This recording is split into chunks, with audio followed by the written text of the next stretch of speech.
자, 오늘 추구 14번째 시간을 하겠습니다. 다음 아마 1시간쯤만 더 하면 추구는 이제 끝날 것 같아요.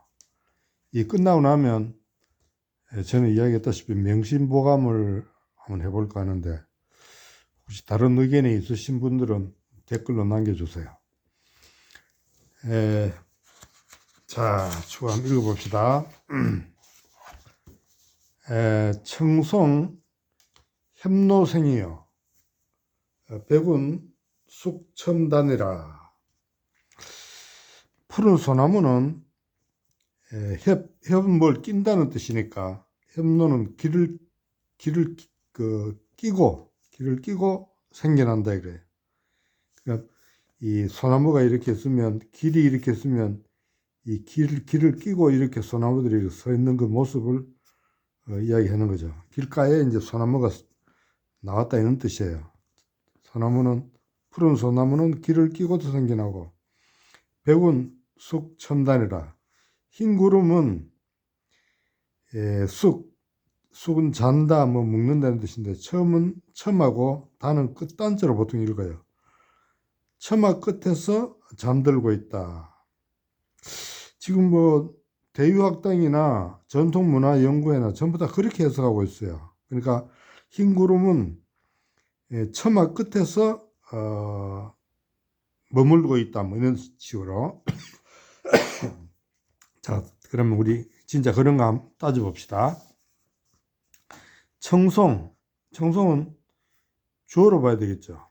푸른 소나무는 햄노, 이 길을 끼고, 이거는 타동사고 목적이 되는데 이게 부사구로 보면 되겠죠. 부사구로.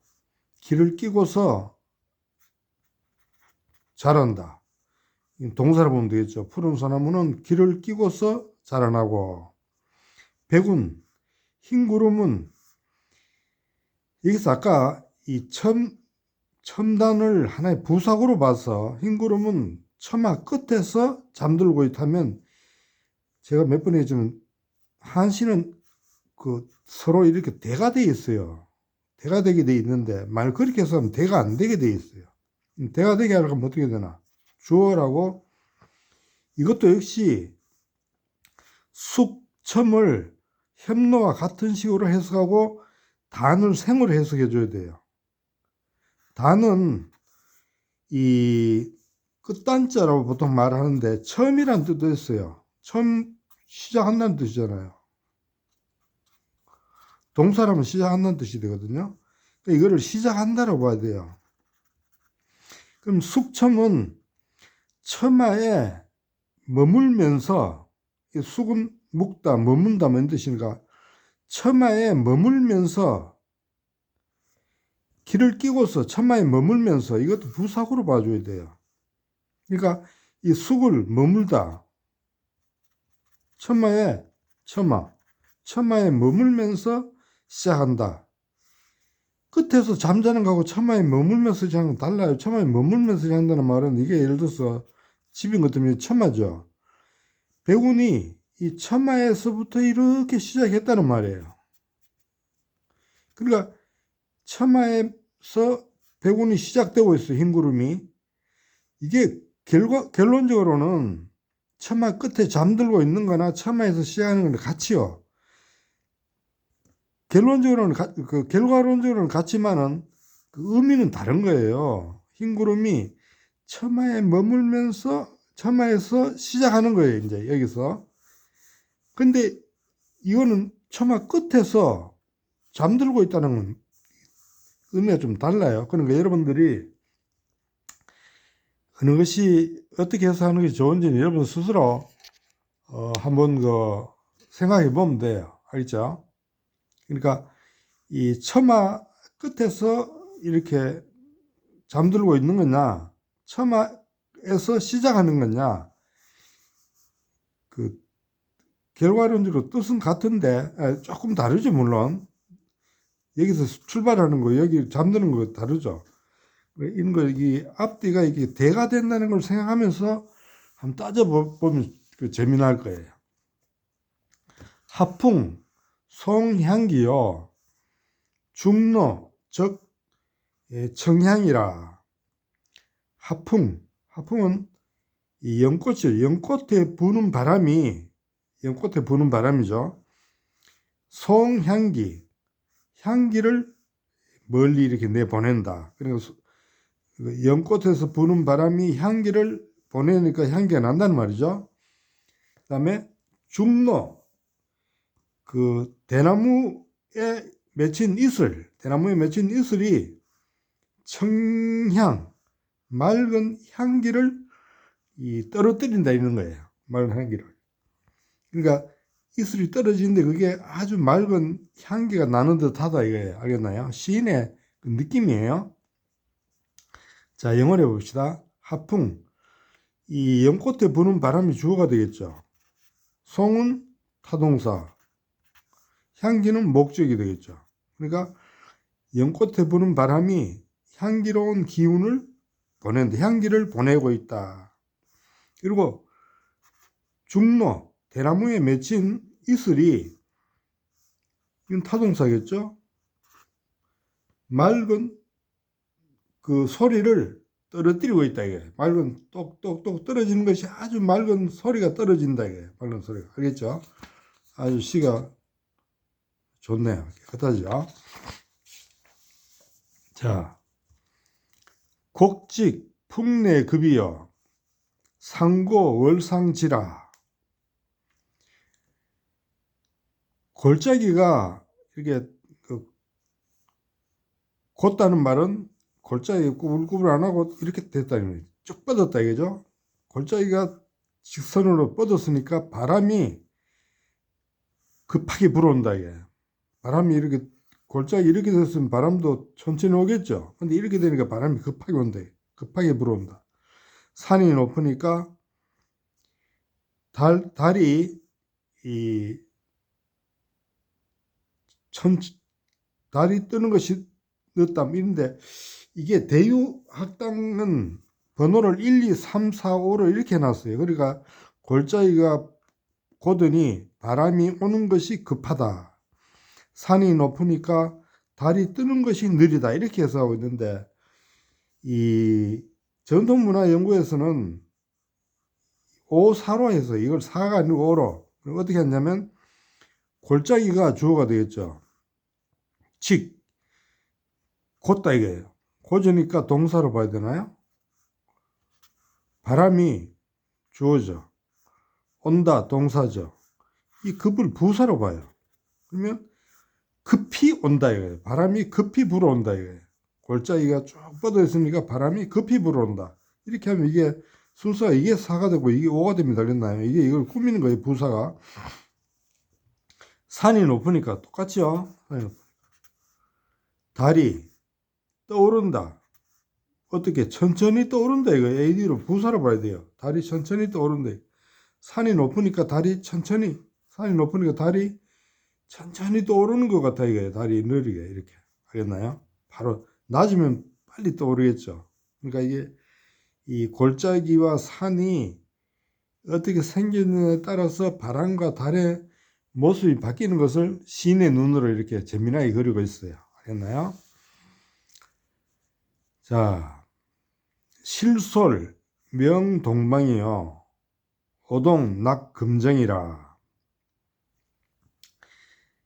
실솔은 귀뚜라미예요. 귀뚜라미가 운다. 어디에서? 동방. 이 잠자는 방이에요. 귀뚜라미가 잠자는 방에서 울고, 오동나무는 떨어진다. 어디에는 금정, 우물에 떨어진다. 그렇게 뭐 좋은 시적 깊은 내용은 없어요. 해석하면 주어, 귀뚜라미 운다 동사겠죠. 동방은 부사가 되겠죠. 부사로서 꾸미는 거예요. 귀뚜라미가 잠자는 방에서 울고 있다. 귀뚜라미도 가을이 되면 추우니까 방으로 들어오겠죠. 그 다음에 오동나무는 가을이에요 지금. 오동나무는 주어죠. 떨어진다. 어디에? 부사. 우물에 떨어진다. 우물은 정인데 금은 귀한 게 금이잖아요. 그러니까 금정하면 우물을 아주 좀 뭡니까 아름다운 우물이라 할까요? 우물을 높여서 이 금자를 붙여서 금정이 되는 거예요. 알겠습니까? 그러니까 뭐 금정이 특별한 뜻이 있는 게 아니라 오동나무는 아주 아름다운 우물로 떨어진다. 오동나무 이파리는 아름다운 우물로 떨어진다. 그래서 그냥 우물보다는 오동나무가 떨어지는 그 우물이 더 아름답게 보이기 때문에 금정을 이렇게 표현했다고 볼 수 있어요. 알겠나요? 자, 그 다음에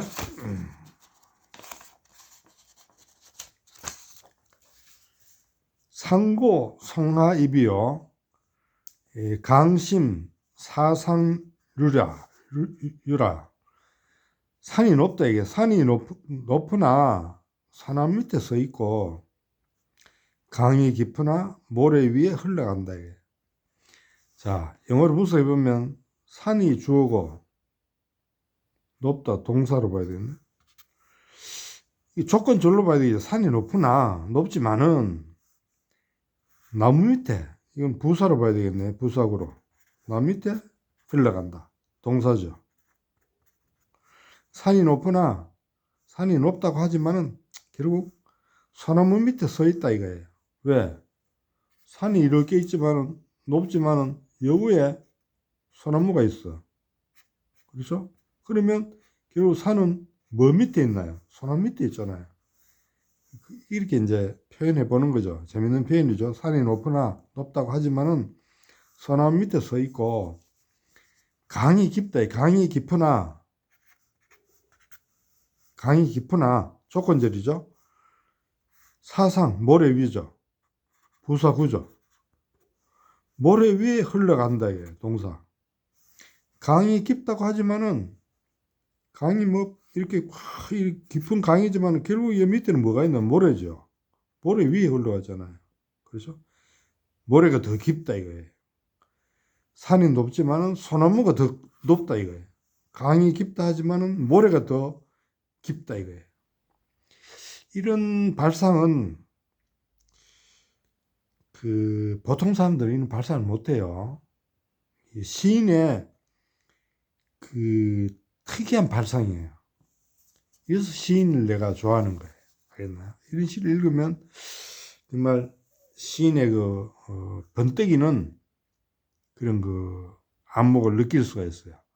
그걸 우리 같이 느끼면서 즐기는 거예요. 그게 시 읽는 즐거움이에요. 화계 자기야 우여 화락 금조풍이라. 꽃이 핀다. 이거 언제? 지난 밤 비에 꽃이 피고, 꽃은 지난 밤 비에 꽃이 피고 꽃이 오늘 아침 바람에 떨어진다. 이 꽃의 험함을 말하죠. 그러니까 꽃이 지난 밤 비에 피다가 오늘 아침에 떨어진다. 이 꽃의 허무함, 꽃을 우리 인간을 치면 우리 인간도 오늘 태어났다가 오늘 죽잖아요. 그렇죠? 그 꽃이 주어져. 핀다 동사죠. 자기야 우가 부사구죠. 꽃이 지난밤에 내린 비에 피다가 꽃이 떨어진다. 언제? 오늘 아침 바람에 떨어진다. 꽃의 허무함. 꽃은 아름답지만은 금방 떨어지는 뭐랄까요? 허무함이랄까요? 이런 것을 읊었어요. 우리 인간도 여기에 비유해서 한번 생각해 볼 수 있는 거죠. 알겠나요? 대한 득가무하고 타양 봉고인이라. 대한은 큰 가뭄이에요. 큰 가뭄에 단비를 얻고, 비도 그냥 계속 비가 내리면 그건 천하죠. 그러나 가물 때 내리는 비는 단비가 되는 거예요. 알겠나요? 그리고 타양 본 고인이라. 타양에서 고인 친구를 만났다. 둘 다가 아주 기쁜 경우죠. 뭐 동네에서 친구 만나면 그렇게 안 반갑겠죠. 맨날 보는 얼굴이니까 뭐 그런데 아주 먼 타양에 아무도 아는 사람이 없는 그 외진 곳에서 친구를 만나면 훨씬 더 반갑겠죠. 그런 걸 이야기하고 있는 거예요. 그것이 마치 큰 가뭄에 이 단비를 얻었다, 얻는 것 같이, 그럼 이 대한을 큰 가뭄에 이걸 부사로 해석해 줘야 되겠죠. 큰 가뭄에 단비를 얻었다, 이게 목적. 단비를 얻고, 타양에서, 이것도 부사죠. 봉, 타동사, 고인. 고인은 아주 오래 사귄 친구예요. 고인의 뜻은 두 가지예요. 오래된 친구가 첫 번째 뜻이고, 두 번째는 죽은 사람도 고인이라고 그래요. 알겠나요? 이제 돌아가신 분. 상가 고인의 명복을 빛날 때 이 고인도 친구도 되고 죽은 사람도 돼요. 여기서는 친구죠. 죽은 사람 만난 게 아니에요. 자, 화호 난화고리여 지인 미지심이라. 화는 그린다는 뜻, 그림인데 이게 동사로 쓸 때는 그리다가 되겠죠. 그림을 그리다.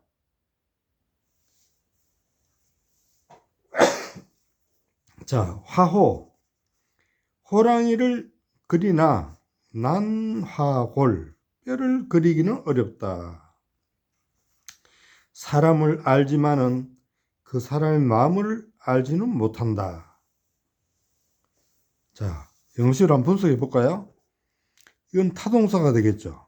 타동사. 호는 목적이 되죠. 호랑이를 그린다 이거예요. 호랑이를 그리나 뭐 조건적으로 해석해 줘야 되겠네. 그렇죠. 난하고 뼈를 목적이죠. 동사. 조동사. 뼈를 그리기가 어렵다 이거예요. 알겠나요? 호랑이를 그릴 수는 있지만은 호랑이 그리는 게 쉽죠. 그러나 그 호랑이 속에 있는 뼈를 그리기는 어렵다 이거예요. 그럴 수 없죠, 뭐 사실. 어렵다. 그런 것과 같이 비유해서 사람을 알지만은, 사람을 알기는 쉽죠. 사람을 알지만은 그 사람의 마음, 이거는 호랑이 좀 뼈에 해당되죠. 그 속에 들었잖아요. 그렇죠. 그 마음을 알기는 이건 조동사.